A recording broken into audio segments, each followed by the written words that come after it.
হলদিয়া মহকুমা হাসপাতালে আচমকা পরিদর্শনের স্বাস্থ্যমন্ত্রী। পরিষেবা ও পরিকাঠামো নিয়ে সন্তোষ। কেন্দ্রীয় প্রকল্পের সামগ্রী ব্যবহার না হওয়ায় ক্ষোভ।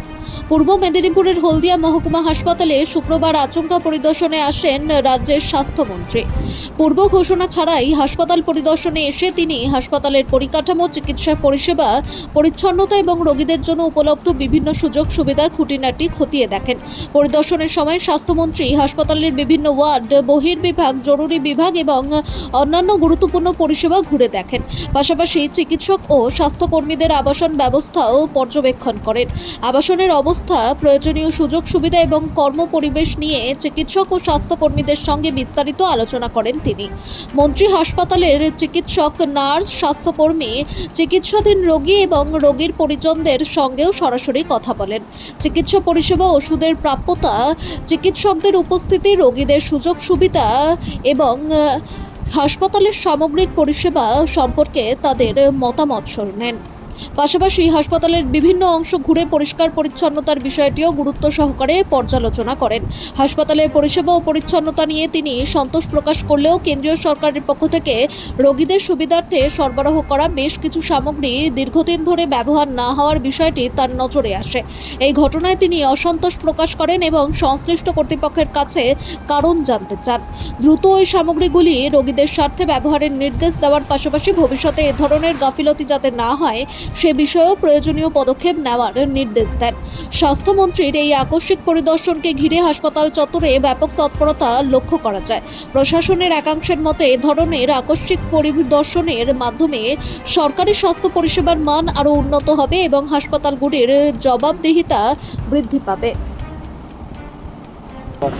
প্রধানমন্ত্রী ত্রাণ তহবিল থেকে কোভিডের সময় প্রায় আমাদের আন্দাজ 50 থেকে 60টি গদি রয়েছে, প্রায় 50-60টি বেড রয়েছে, প্রচুর ট্রলি রয়েছে, হুইল চেয়ার রয়েছে, সেগুলো ফুডের ট্রলি, খাবারের ট্রলি রয়েছে, বেড অ্যান্ড ফুড ট্রলি রয়েছে, যেগুলো ওপরে রেখে রুগীরা খায়, সেগুলো ব্যবহার হয়নি, মোড়ক খোলা হয়।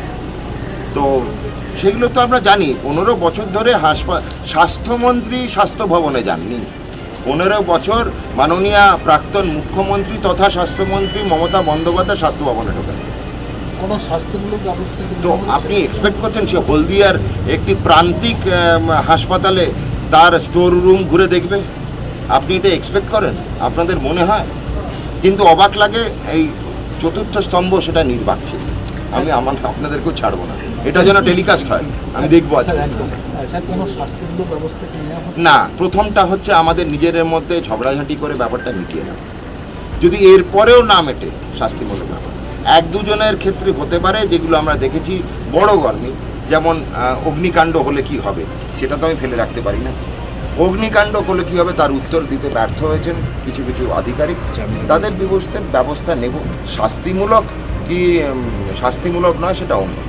স্যার, একটা শেষ প্রশ্ন, যে হলদিয়াতে বিভিন্ন রাসায়নিক কারখানা রয়েছে, আমি সকালবেলা IOCL এর কারখানা হাসপাতালে গেছি, সেখানে বার্ন ইউনিট আমি দেখে এসেছি, ডাক্তারবাবুদের সঙ্গে কথা বলে এসেছি, তারা তৎপর এবং আমার মনে হয় ওর বেড সংখ্যাটা বাড়ানো উচিত, কেন ওটা মাত্র 7 বেডস আছে। আমরা সব দেখে এসেছি, কিন্তু না দেখে কথা বলছি না একদম। আমি সকালবেলা আধিকারিকরা আসার আগে বেরিয়ে পেয়েছি, ওরা পরে আমাকে ধরেছে। হ্যাঁ, বেরিয়ে পড়েছে। টাউনশিপ এলাকাতে থেকে এখান থেকে দূরত্ব প্রায় 17 থেকে 15 কিলোমিটার। তো সেখানে কোনো হাসপাতাল নেই, এইরকম একটা যদি টাউনশিপে কেওপিডি আছে, হাসপাতাল আছে, আমি আমাদের ধরতে পারবেন না, আমার সমস্যা আছে। সাধারণ মানুষের পরিষেবা আনা যায়, সেইটা একটু আপনি যদি বলে দেন। ওই টাউনশিপে কিন্তু সাধারণ মানুষ খুব কম থাকে, ওটা কিন্তু হ্যাঁ, কিন্তু অনেক কম থাকে। এর মতো জনঘনত্ব অতটা না। সংলগ্ন এলাকাতে জনবসতি আছে, সেটা তাদের সাপোর্টিং দোকানপাট। আমরা সেটা হাত ধরাধরি করে চালু করে, সেটা তো আমার না, মাননীয় মুখ্যমন্ত্রী শুভেন্দু অধিকারী মহাশয়, মাননীয় কেন্দ্রীয় মন্ত্রী শ্রী শান্তনু ঠাকুর মহাশয়, এদের দুজনের বৈঠক হবে, সেখানে ঠিক হবে। আমি সেটার ব্যাপারে মন্তব্য করবো না, করতে পারিও না, পরিধির বাইরে। মেদিনীপুর মেডিকেল কলেজে স্যালাইন কাণ্ডে প্রসূতি এবং বাচ্চার মৃত্যু হয়েছিল, তারপরে তদন্তের মুখে সিনিয়র জুনিয়রদের সাসপেন্ড করা হয়েছিল ডাক্তারদের, কিন্তু সেই তদন্তটাও ফের প্রশ্নের মুখে। এখন সুপার আর তৎকালীন সুপার বলছেন আবার তদন্ত করা হোক। না, আমরা বলেছি যে আগের তদন্ত যেটা হচ্ছে সেটা চলছে। আগের তদন্তে না, বন্দুকের নলটা কার ঘাড়ে রাখা হবে সেই নিয়ে খুব চিন্তিত ছিলেন প্রাক্তন মুখ্যমন্ত্রী। উনি নিজের যে প্রথম কথা হচ্ছে স্যালাইনটা কি, স্যালাইন তো কেউ বানিয়েছে, কলকাতা পশ্চিমবঙ্গ ফার্মাসিউটিক্যাল কোম্পানি, তার 3 জন মালিক আছে, তাদের ধরা হলো না। ঠিক যেমনটা 21শে জুলাইতে সব প্রত্যক্ষদর্শী ছিলেন প্রাক্তন মুখ্যমন্ত্রী পুরো হত্যাকাণ্ডের, হত্যালীলার, তাকে জিজ্ঞাসাবাদ করা হলো না। এগুলো হয়েছিল আগের জমানায়, এগুলো ওই এক্সপেক্টেড। সুতরাং স্যালাইন কাণ্ডে স্যালাইন যিনি বানিয়েছিলেন তাকে ধরা হলো না। কতগুলো ডাক্তার তারা কতটা তাদের দোষ ছিল সেটা আমরা খতিয়ে দেখব। আমার প্রাথমিকভাবে দেখা হয়েছে যে যখন বিভাগীয় প্রধান যে ডাক্তারবাবু ছিলেন প্রফেসর, আমার খুব দুঃখের সঙ্গে জানাচ্ছি তার সঙ্গে অবিচার করা হয়েছে। প্রফেসর অ্যান্ড হেড যিনি ছিলেন তার সঙ্গে অবিচার করা হয়েছে, তার পেনশন আটকে দেওয়া হয়েছিল, তার অবসরের সময় যা যা টাকা পাওয়া গ্র্যাচুইটি আটকে দেওয়া হয়েছিল, আমরা ফেরত পাঠিয়েছি তাকে। প্রফেসর সাহেব আমাকে ধন্যবাদ জানিয়েছেন, তার তিনি নির্দোষ ছিলেন। একমাত্র সেই সময় অন ডিউটি আরএমও বা senior resident, on duty anaesthesiologist, তাদেরও দোষ আছে কিনা আমরা এখনও জানি না।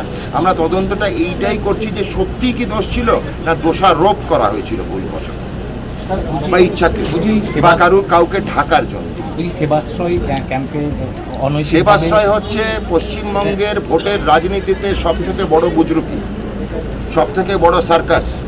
সেবাশ্রয় করেছেন মাননীয় সাংসদ অভিষেক বন্দ্যোপাধ্যায় ভোটের জন্য। নির্বাচনী রাজনীতির মাসুল দিতে হয়েছে নিরপরাধ কিছু জনগণকে। কারুর হাত কাটা গেছে, কারুর পা কাটা গেছে, কেউ প্রাণ হারিয়েছে। গরিব সবজিওয়ালা, গরিব বিক্রেতাকে বলপূর্বক লাইনে দাঁড় করানো হয়েছে লাইনে ভিড় জানানোর জন্য। সরকারি ওষুধের অপব্যবহার করা হয়েছে, সরকারি মেশিনকে বেনিয়মে সেখানে নিয়ে যাওয়া হয়েছে, আলট্রাসোনোগ্রাফি মেশিনের পাচার করেছে সরকারি হাসপাতাল থেকে, সেখানে সরকারি হাসপাতালে পরিষেবা ব্যাহত হয়েছে। এটা ধারাবাহিক দুর্নীতির আরেকটি পালক মাত্র। বলছি সেবাশ্রয় ক্যাম্পে বেআইনিভাবে একটি নার্সিংহোম জীবন আরোগ্য বলে ইউএসজি মেশিন নিয়ে গেছিল, সেটাই তো বললাম বলপূর্বক তার ক্যান্সেল করে দেওয়া হয়েছে। আমরা ক্যান্সেল করেছি, কেন ইউএসজি মেশিন হাসপাতাল চত্বর যেখানে লাইসেন্স সেখানেই ব্যবহার করতে, তার বাইরে না। আর একটাই প্রশ্ন,